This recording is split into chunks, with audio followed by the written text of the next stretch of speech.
Hello there all you absolutely magnificent people, and welcome back to another episode of An Ecologist Plays, where we talk about nature while playing games. My name is Will, and as you can see we are back in Empires of the Undergrowth, and we are back with the Formica Ereptor, which have escaped. So let's jump right into the remix here, and we're going to choose a subjugation mission. Now, as mentioned last time, we are only allowed to play as ants we actually have encountered at any point in time, because our Formica Ereptor ants are using horizontal gene transfer to kind of steal the genetics of the species that they encounter, and then we are able to use those ants as our brood. Now, the problem is that at this point in subjugation, we haven't encountered any other ants, which is a bit of a problem because we need to make, for this mission at least, both workers and soldiers. And the way we are going to go about this is by still going as the gene thief ants here. We're not going to encounter any black ants, so we're not going to use them at all. Instead, we've got our queen, we've got our workers here, the Formica Ereptor workers, and we also have Slavemaker Ants over here, and we are going to encounter them at some point during the mission. So I've decided that after we have endured at least 2 raids by the Slavemaker Ants, then we are able to take their genetics and start producing Slavemaker soldiers as our soldier cast for our colony. Okay, so that is how we're going to go about it, but until we have been raided twice by the Slavemaker Ants, we are not allowed to make any soldiers in essence whatsoever. Of course, we are just going to make our brood aggressive. Our workers over here, they're going to do hopefully quite a good job, trying to survive against the slave makers. So let's talk about Slavemaker Ants as we head into subjugation. And here we are back in our colony here. Brilliant, brilliant, brilliant. This Formica Fusca black ant queen has given birth to her first brood. While the workers establish their new territory in the earth, above ground, a nearby colony of Formica Sanguinia Slavemaker ants are on the lookout for would-be victims. These ants specialize in stealing larvae from neighboring nests and raising them as their own. If the black ant colony isn't prepared for the inevitable incursion, they may be wiped out entirely. Alright, there we go. So, that is our main threat, the Slavemaker Ants. So we are just kind of trying to establish over here. Formica Sanguinia are not the only danger for the fledgling colony. Yes. There is something even more sinister nearby, lurking in the darkness. Yes, we are going to, of course, encounter the thing lurking in the darkness in a moment. That will be the lovely funnel web spiders. There's one right over there. But for now, we are just going to start by actually placing down our workers over here. So yeah, we are just minding our own business over here, doing our thing, and now suddenly we are going to encounter the first other ants in our area. We are going to be encountering those Slavemaker Ants. Now, slave making is known as dulosis. That's the term we use to describe slave making in ants. And there are varying degrees of slave making in ants. Some species are facultative slave makers. In other words, they can function on their own. They don't need these so-called slave ants. They don't need to enslave any other ants whatsoever. However, others are obligate slavers. In other words, they have no choice. They have to enslave other ants. They cannot survive on their own. They cannot survive without those so-called slave ants. Now, interestingly enough, the Formica Sanguinia species is actually a facultative slaver. They don't need the other species in order to survive. They can survive quite well on their own. Other species, yeah, they are not quite so independent. Okay, I think we are ready to actually excavate down to this funnel web spider right over there. Of course, the funnel web spider hiding in his home right over there. Sigistria florentina, a funnel web spider. She is large, fast, and equipped with a deep, powerful bite. Her lair is carpeted by sheets of silk woven between tripwires that radiate out from the entrance. She can detect even the slightest vibrations with her sensitive legs. Any ant that strays too close will be snapped away in the blink of an eye. Typical ambush hunter there, very poor eyesight, but with the tripwires there, she doesn't need very good eyesight. She can just kind of chill in her web and then charge out whenever there is something actually tripping the wires there. Now, I don't think we're able to actually catch this one over here. A Sanguinia scout has sensed the presence of the black ants. Indeed, so this is the Formica Sanguinia ant right over here. It looks very similar to Formica rufa, which we also will be encountering in the next mission, I believe it is. Now, Formica rufa, Formica sanguinia, Formica fusca, all of them are relatively closely related. And that's actually something we do see with a lot of these so-called social parasites. Social parasites, like the Formica sanguinia here, some of them are slave makers, but not all of them are. But one characteristic they all have is that all of them rely on the social behavior of their host species in order for them to survive. So in this case, the social parasite here relies on the fact that when they kidnap the larvae, basically, when they steal the larvae of the Formica fusca ants, or in our case, the Formica Ereptor ants here, when they steal those larvae will grow up and take care of them. That's what they rely on. An interesting observation, though, is that very often the social parasites and their hosts are very closely related. And in this case it is so. The Formica sanguinia, very closely related to Formica fusca, Formica rufa, and also a lot of the other species, or Formica species at least, that they also will parasitize, or that they will steal the brood of. And there is a name for this. I believe it is called Emery's rule, because it was an entomologist, Emery, that described this relationship between the hosts and their social parasites, that they are very often closely related species.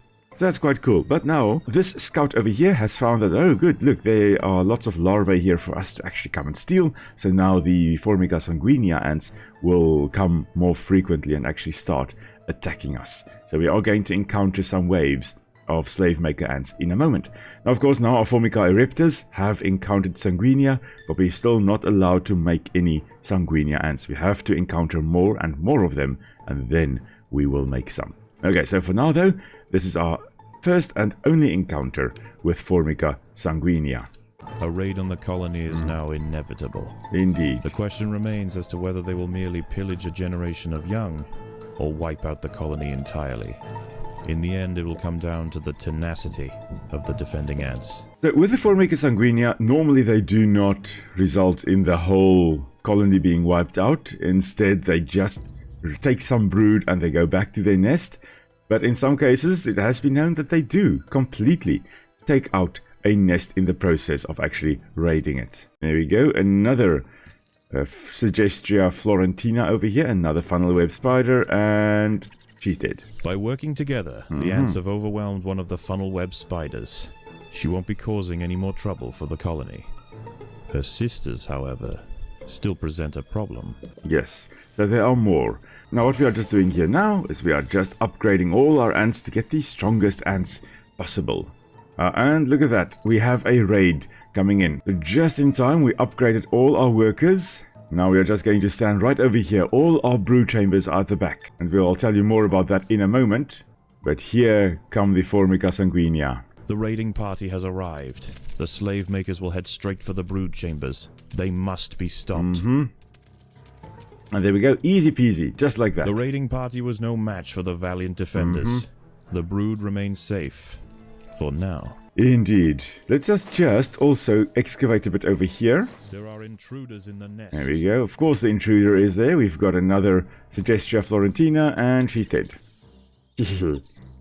Okay, so what we can do now is have another nice chamber of, almost said secrets, chamber of workers down here. We're just going to excavate a bit more. Well, we just remove the danger, and voila. As I've mentioned, all our brood chambers are at the back here.